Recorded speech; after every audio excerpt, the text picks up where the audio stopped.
Hello everybody, John here from the esports department going over the 5-game LPL LCK slate for tomorrow night. And this one's going to be quite good. I mean, all 5-game slates I think are going to be very very good slates for the most part.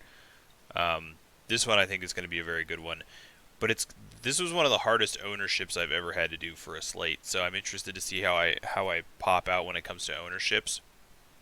We've got some good matchups that should end up being pretty high scoring, I would think. So we start off with LGD minus 155, 1 and 5 on the season, up against Rogue Warriors, who's plus 120, 1 and 8 on the season. Quick disclaimer, actually, before we get into this: there are two players that are currently missing from Fantasy Labs that are on the slate. It's the jungler for FPX, Beishwan, their new jungler, and the support for Rogue Warriors, Kaijuan. Um, so I'm not going to have those available to me while making this video, but if you make your videos later today, they should be in the pool, and you should have them available to you.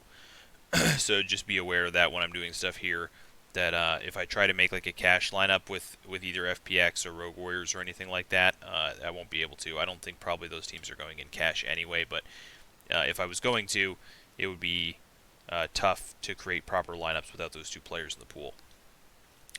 With LGD up against Rogue Warriors, so you can see from the stats, it's even with LGD, who's 1 and 5 and clearly one of the worst teams in the season. It's a 1680 to 1611 in goal differential or gold per minute, minus 231 to minus 393 in goal differential per minute.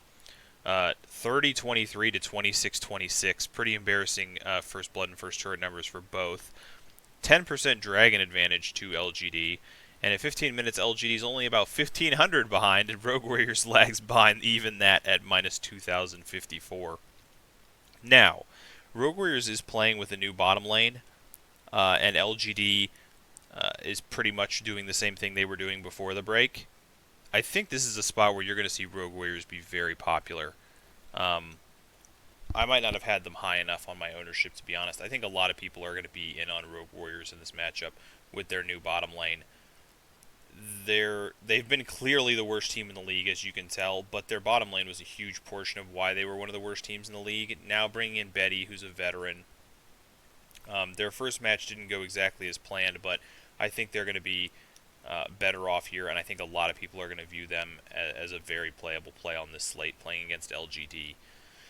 Now, LGD has not been one of the bloodier teams in the league. You can see super low numbers here, like LCS level numbers here, but Rogue Warriors does tend to definitely bring up the score of their games. I would guess that this is a matchup that's going to be a real GPP masterpiece matchup here, LGD and Rogue Warriors. Mixing those two teams with some other teams seems like a decent GPP strategy overall for tonight. The second game is E-Star plus 600. This is annoying me just a little bit. Let me up the font just a little so that I can just have one matchup on the page at a time. The second matchup of the day, E-Star plus 600, 2 and 7 on the season, up against Top Esports minus 1100, 4 and 3 on the season. Obviously, not too much to talk about in this one for anyone that's been following the league. Top Esports significantly better than E-Star. I don't even think there's really going to be any stat where it's even comparable. This is the highest scoring game of the day. 19.2 KPW for Top Esports, 20.5 DPL. Just talking KPW DPL, I haven't looked at the projections yet. Double 18s for E-Star. Huge numbers in this matchup, and you would kind of expect this matchup to be pretty high scoring. Now, sometimes when we have a blow-up matchup like this, a blowout matchup, sometimes it does end up a little bit lower scoring because a team like Top Esports might just completely run over a team like E-Star. So I could see this ending up being like two pretty quick 15-4 victories for Top Esports, in which case they definitely would not be playable. I'm assuming they're absurdly expensive. I can already see Jackie's over 8K. There is bust potential in a matchup like this, but this certainly stands out KPW DPL wise as possibly the best matchup on the slate to be involved with. Now, with E-Star, they're definitely big field GPP playable. This is going to be a team that is going to have almost no ownership in the bloodiest matchup of the day. I mean, it's hard to avoid a team like that. If they win 1 in 15 times or 1 in 10 times or whatever, then it's a smash play to play E-Star. And I'm sure some people are going to say, well, they don't win 1 in 15 times, but man, it's rare for a little team to not beat another little team 1 in 15 times. So I think E-Star definitely big field GPP playable. Top Esports looking like the cash monster for today. I'm going to have to see if we can fit them into any cash lineups with how expensive they are. Third matchup of the day, RNG plus 115, 7-1 on the season. FPX minus 150, 7-2 on the season. A matchup of two of the top teams in the league. Looking at the stats, though, FPX 1978 to 1888, so a big advantage in gold per minute. Gold differential plus 250 to plus 161, so another big advantage there. Slight dip in first blood, but an advantage in first turret. They're pretty similar in their dragon percentages, but FPX is about 1,000 gold better at 15 minutes.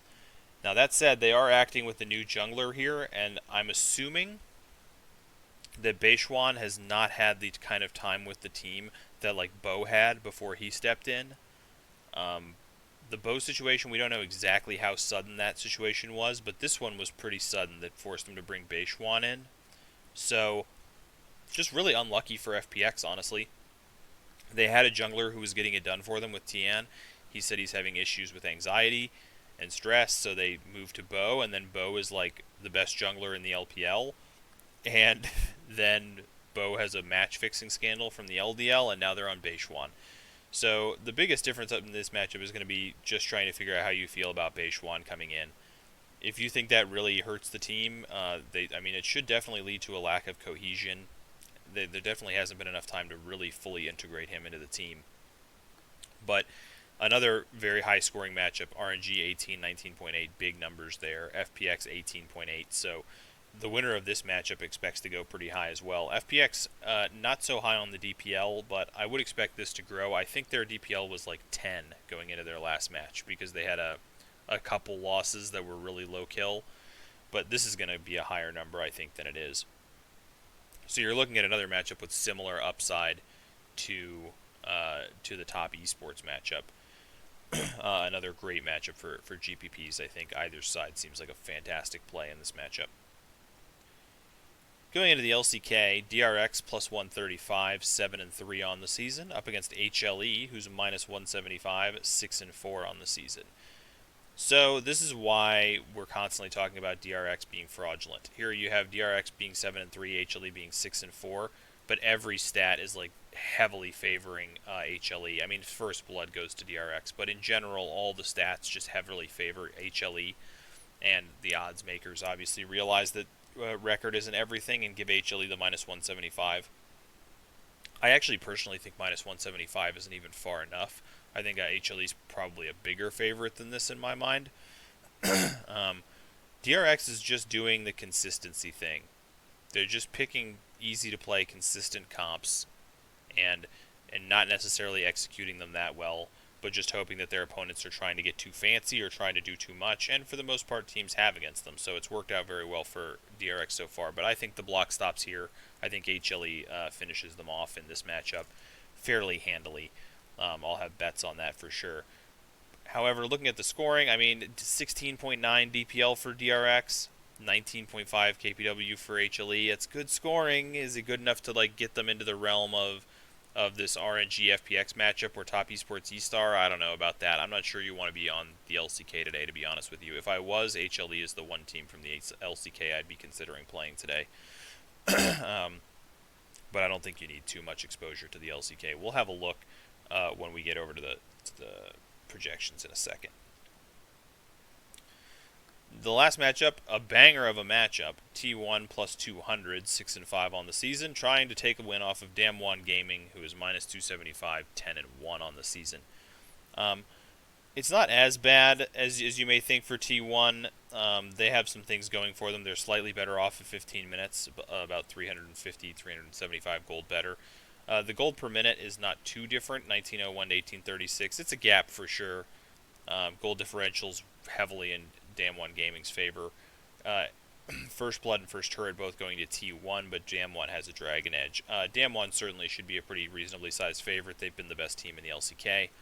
I do not expect this matchup to be one that I want to be involved with. You never know. I mean, the 16s and 17s, not bad numbers for the LCK. The LCK tends to have higher kill participation than the LPL. So if these games really do get up in that 17-18 territory and it's a 2-0 for one of these teams, I could see the kill participation taking it over the line to making stacking one of these two teams involved in the winner. But for me, I think this is likely to end up being my fade game. We'll have a look at the projections again in a minute, but I'm guessing this is the one that I'm going to end up wanting to fade. When I looked to estimate ownership today, it was really, really hard. And this is what I came up with. I don't think HLE is going to be here either. I can't decide, honestly. What's killing me is I can't decide who's going to be second. I think top esports is going to be insanely popular. And I don't think very many people, if any, are going to be on eStar. That part was easy to do. T1, they're playing the second game of the day, so the lineup's not going to be out in time. I can't see people taking them against Damwon. I don't think people are really going to be that hyped about Damwon in the matchup either, unless the pricing really fits Damwon. And it looks like, if Ghost is almost 8,000, which is what it's saying here, it's not really going to fit them. So Damwon and T1 feel like they should be down here. I could definitely see DRX being down here. Rogue Warriors has to be higher than this, though. This is what's getting me is Rogue Warriors and who should be second. Rogue Warriors, these 6 teams right here, HLE feels like maybe they have to be lower. I don't see how they could possibly get to second. The thing about it is, these teams all take ownership from each other. So Rogue Warriors and LGD take ownership from each other, and FPX and RNG take ownership from each other, and nobody takes ownership from HLE, which is why I had HLE up in the second.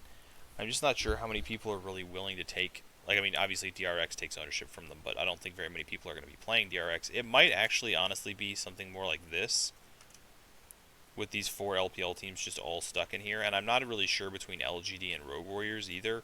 I think people like playing against Rogue Warriors quite a bit, just as a general rule. They've been a team that's been really easy to play against the last couple seasons and has always given away a lot of points. So I could see LGD being up in second. But I also think Rogue Warriors might be stealing their ownership away. It's really tough for me in this top 6 to figure out exactly how this is going to lay out. I'm pretty confident top esports is at the top or pretty close to the top. These 5 here, I have a really hard time figuring out where the ownership might go exactly.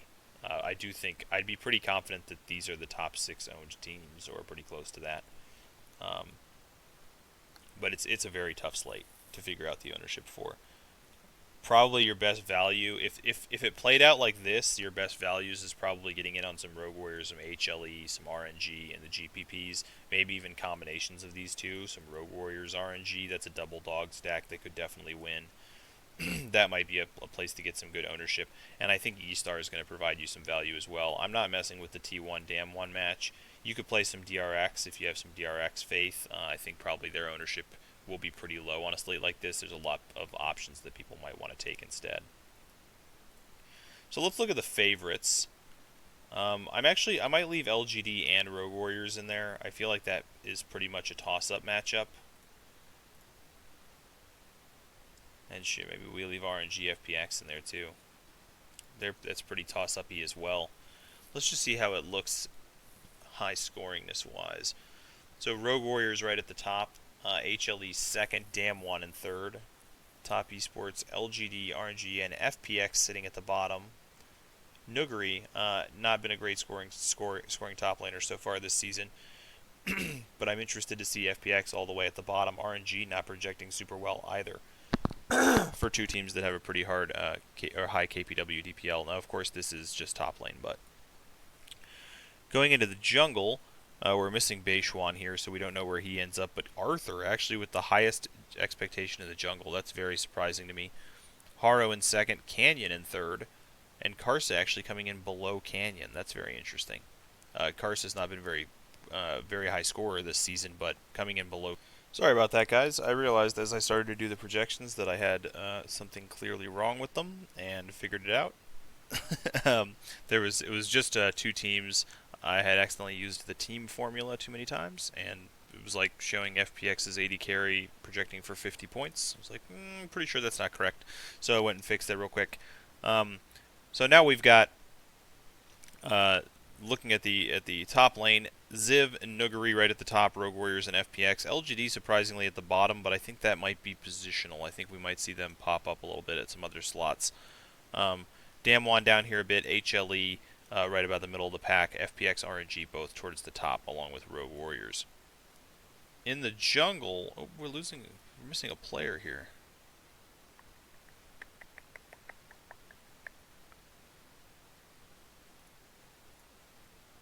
Oh yeah, it's Beishwan. Duh. We're missing Beishwan because he's not in the Fantasy Labs pool yet, as I mentioned. But we have HLE actually at the top. Arthur with the highest projection, and then Wei, Haro in third, Canyon, Karsa, and QE for LGD. So LGD, maybe I was wrong. If LGD gets a win, the projections are not as big of a fan of them as they are of Rogue Warriors. In the mid lane, Forge is right up top. LGD in second, so they do like Uniboy in that matchup. And FPX all the way down at the bottom for mid lane. So Doinby not much of a fantasy season so far there. Cryan doing all right though in fourth. Chovy jumping just up above him. 80 carry, it's LGD, Top Esports, RNG and FPX, and Rogue Warriors actually at the bottom. So they're not a big fan of Betty in this matchup. A part of that is going to be the positional weighting from how the position in general has done this year. So that could be maybe a little bit under what we would be expecting from Betty. I might think that this is actually a little higher in real life. And then going to support, we are missing Kaijuan, but LGD is up top, Top Esports, RNG, FPX. So basically what I'm learning from this is I was generally correct. HLE's looking pretty good. I was generally correct about Damwon Gaming. Top Esports has decent projections, but nowhere near the overalls of the two matches, RNG versus FPX and Rogue Warriors versus LGD. Those are by far the two highest scoring matchups, as we might have expected from the KPWs and DPLs. Damwon seems very fadeable. They're kind of expensive in a lot of spots. It's so weird that Ghost is 7,800 and Showmaker's 7,400. Like, you're not going to really be able to fit Ghost anywhere, but you could probably play something that involves Showmaker. So the hard part for me now for this slate, this is going to be a very tough to build cash slate. So you can play Damwon. I think HLE is very safe. The thing that would stand out to me would be Top Esports and HLE. What does that come out with?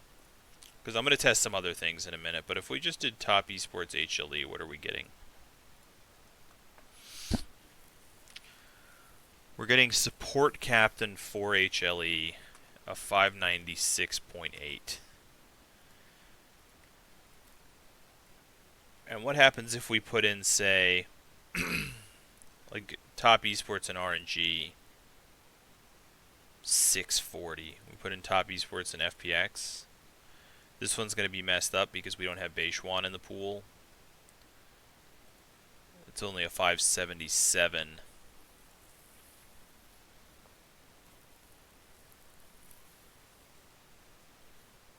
With Rogue Warriors, you can get 4 Top Esports for a 633 with Forge Captain. And actually, yeah, no, you'd have to stick with the Forge Captain. But you could do Forge Captain, or you could probably do Karsa Captain if you wanted. What happens if you play them with LGD? 615. This, for me, this might not be a heads-up night. This might be a winner-take-all night. I feel like instead of playing heads-ups, if I was going to play heads-ups, I think you could go with something like Top Esports and HLE for 596. I think it's safe. You're leaning away from having to predict these like 50-50s and taking two very safe teams. Top Esports clearly has a decent amount of upside. HLE has had a lot of upside this season too. But you're avoiding the two highest scoring matchups by playing heads-ups on this slate. Heads-up on this slate, unless you're willing to play like an underdog or sacrifice a lot of points. I'm not sure how you can really play a team from RNG FPX. I feel like you could maybe take your stand on LGD and Rogue Warriors if you wanted to, and try playing like Top Esports LGD or Rogue Warriors. But this is what I tell people all the time: is like when I see a lineup like this, when I'm saying to myself like, I think Rogue Warriors probably actually wins this matchup, so maybe I'll get my edge in heads up by playing Top Esports and Rogue Warriors in a heads up. Why? You should just never play them in a heads-up. Just make it winner-take-alls. Just skip playing heads-ups and play winner-take-alls, because most likely there's not going to be anybody else in a winner-take-all playing Rogue Warriors. So get yourself in there with a top esports Rogue Warriors stack. You're giving yourself a pretty good chance to win. I think that feels more like what I'd rather do tonight. I think you can play top HLE and cash if you know that somebody's a weak opponent who makes bad lineups. I think top esports and HLE makes a lot of sense as a way to take advantage of a bad lineup because they're very, very safe and they should play very well. But I think if you're playing against people who kind of know what they're doing, I think it's going to be a bit crapshooty and heads up tonight. And I think I'd rather go to like winner take alls and try to mess around with this LGD Rogue Warriors matchup, or try to mess around with RNG FPX, and not take away all my upside by not being involved in those two matchups. So I think that's where I'd go today. I think it'd be winner take alls for me. 3 and 4 mans, and just going with either Rogue Warriors or maybe RNG, even maybe trying something with one of those teams and or one of the other favorites. Like if you don't play top esports, you could probably get like HLE and FPX if you believed in FPX. Yeah, it's 80 carry captain. You could get HLE and LGD probably. Mid captain with 4 HLE. So I think there's a lot of like ways to take advantage of this slate, but I think the bigger fields are more helpful for this slate. If I was going to play cash, I think I would go top esports HLE, but I don't think I'm going to end up playing heads ups. I think it's going to be winner take alls for me tonight. So that's all for this one, boys. Definitely a good slate. There's going to be a lot of 5-game slates for the remainder of the season, so we should get some real bangers. I know we've got the big slate coming up with the $555 sometime next week. A lot of good slates coming up. Hopefully we get there and make a little bit of money. I appreciate you guys. Thank you very much, and I will talk to you guys later.